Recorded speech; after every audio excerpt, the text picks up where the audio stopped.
Imagine being stranded on a freezing coastline. Your matches are wet, your lighter is dead, and the sun is setting fast. In a modern survival scenario, this is where panic sets in. But for a Viking, this was just Tuesday. They didn't rely on fragile technology, they relied on biology. Specifically, a mushroom that looks like a horse's hoof growing on a birch tree. This is the Fomas fomentarius, or tinder fungus. To the untrained eye, it's a parasite. To a Viking navigator crossing the North Atlantic, it was a battery. They would harvest these fungi, boil them in lye made from wood ash, and pound them into a felt-like material. This processed fungus had a superpower. It could hold a smouldering ember for days without bursting into flame. Vikings would place a glowing coal inside a hollowed-out goat horn, packed with this amadou, seal it with beeswax, and carry it on their belts. It was a portable pilot light. If they capsized or landed on a wet shore, they didn't need to spark a fire from scratch. They just uncorked the horn, blew on the ember, and had instant heat. Losing this ember wasn't an inconvenience, it was a death sentence. That's why crews carried backups, sometimes burying embers in clay pots filled with ash to insulate them for week-long voyages. But fire is useless if you can't process wood or defend yourself. You need a tool that is virtually indestructible. Forget the Swiss Army knife, the Vikings had something far more brutal and efficient. The Viking sword gets all the glory in movies, but the real hero of the Norse age was the seax. And this wasn't just a knife, it was a survival multi-tool. Unlike a sword, which is balanced for combat, the seax is blade-heavy, with a thick, angled spine that looks broken to modern eyes. This broken-back design allowed the user to apply immense pressure with their thumb for precision carving, or to baton through firewood without damaging the edge. It ranged from a small eating knife to a machete-sized chopper, capable of lopping off a limb, tree, or human. The genius of the seax lay in its simplicity.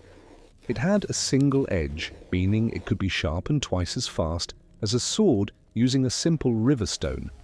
If the edge chipped on a bone, you just ground it down. It was the AK-47 of knives, rugged, reliable, and ugly. Archaeologists find them in the graves of kings and slaves alike, proving that in the Viking world, your status didn't matter if you couldn't cut your own meat or rope. Many seaxes were personalized with runic inscriptions like "I belong to Thor" etched directly into the iron, turning a tool into a talisman. However, even the best steel can snap and the strongest ship can leak. When things broke in the middle of the ocean, the Vikings didn't have duct tape. They had something stickier, stronger, and far grosser. Viking engineering was held together by a substance that historians call pitch, but you might call it nature's epoxy. They would tap pine trees for resin or cook down birch bark until it released a sticky, black tar. But raw sap is brittle when cold and runny when hot. To turn it into a superglue, they hacked the chemistry. They mixed the hot resin with charcoal dust and crushed animal bone.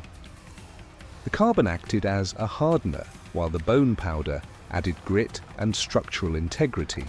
The result was a waterproof, impact-resistant adhesive that could seal a cracked hull or haft an axe head permanently. This glue was so effective that modern tests show it rivals industrial epoxies. It was used to waterproof wool, seal boots, and secure arrowheads. A Viking warrior would carry a lump of this glue stick in his pouch. To use it, he'd just heat it near a fire until it became pliable. It was reusable, versatile, and, crucially, insect repellent. The birch tar contained betulin, a compound that kept wood-boring worms out of the ships. They weren't just fixing things, they were chemically engineering their gear to survive the rot of the sea. But survival isn't just about fixing what you have, it's about keeping what you own safe.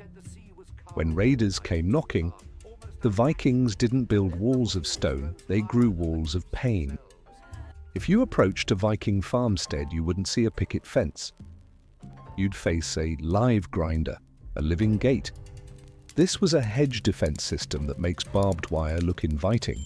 They planted hawthorn and blackthorn, shrubs armed with inch-long spikes that can pierce leather and cause septic wounds, but simply planting them wasn't enough. They used a technique called pleaching. They would cut the saplings halfway through and bend them horizontally, weaving them into a dense, living lattice. Because the trees were still alive, they continued to grow, becoming thicker and more impenetrable every year. A mature Viking hedge was a wall of wood and thorns that a horse couldn't jump and a man couldn't crawl through. It was self-repairing. If you hacked a hole in it, new shoots would fill the gap by spring. Plus, it was a grocery store. The hedges provided berries for vitamin C to fight scurvy, nuts for flour, and medicinal bark like willow, nature's aspirin, for pain relief. It was a defense system that fed you while it bled your enemies, but sometimes you have to leave the safety of the farm and face the open ocean. When you land on a hostile shore with nothing but your ship, how do you survive the night? The most underrated piece of Viking gear was the sail. We think of it as an engine, but it was also a house. A Viking wool sail was a masterpiece of textile engineering, measuring nearly 90 square meters and weighing over 250 pounds when wet. It was woven so tightly that it was windproof and waterproofed with horse fat or tar. When a crew landed on a beach, they didn't sleep on the sand. They unshackled the sail, draped it over the ship's yardarm or oars, and anchored it with stones. In minutes, they created a massive tent capable of housing 30 men. Inside this sail hall, body heat and oil lamps could raise the temperature by 15 to 20 degrees Fahrenheit, -9 to -6 degrees Celsius, turning a freezing beach into a survivable microclimate. But this wasn't just a tarp, it was valuable. Viking law mandated spare sailcloth because a torn sail meant death at sea. Captains would sew leather patches over high-stress points, reinforcing their mobile home against gale-force winds. To light these makeshift shelters, they didn't use candles, which were expensive and fragile. They used the garbage left over from dinner to create a light source that could burn for days. Light is morale. In the long Nordic winters, darkness is a tangible enemy. The Vikings fought it with lamps made from the spine of a whale. They would take a single vertebra or a hollowed-out stone and fill it with rendered animal fat, seal blubber, fish oil, or livestock lard. A wick made of twisted moss or linen was inserted, and once lit, it produced a steady, warm flame. These weren't smoky torches. A well-tended oil lamp burned clean and slow. 150 gallons of oil from a single whale could light a village for a winter. The efficiency was staggering. Replicas show these lamps burning for 9 hours on a single fill, but they were dangerous. A kicked lamp meant a house fire. So, Vikings placed them in bowls of sand or ash to catch spills. This simple technology allowed them to mend nets, carve tools, and tell sagas deep into the polar night, keeping their culture alive when the sun refused to rise. But eventually you have to sleep, and sleeping on the frozen ground sucks the heat right out of your bones. The Vikings solved this with a bed design that is still used by bushcrafters today. If you sleep on the floor in winter, you die. The cold earth is a heat sink that will drain your body temperature faster than the air. The Vikings understood thermodynamics. Inside their longhouses, they built sleeping platforms raised at least half a meter off the ground. This lifted them out of the coldest air layer, which settles on the floor, and closer to the warm air trapped by the roof. But elevation wasn't enough. They turned their beds into nests. They built box frames and stuffed them with layers of dried moss, straw, and sometimes seaweed. This created a mattress of dead air space, insulation that reflected body heat back to the sleeper.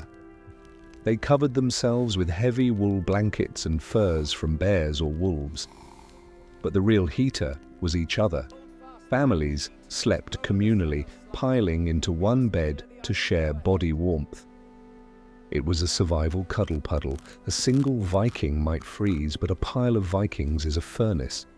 This combination of raised platforms, natural insulation, and shared heat allowed them to sleep soundly even when the indoor temperature dropped below freezing.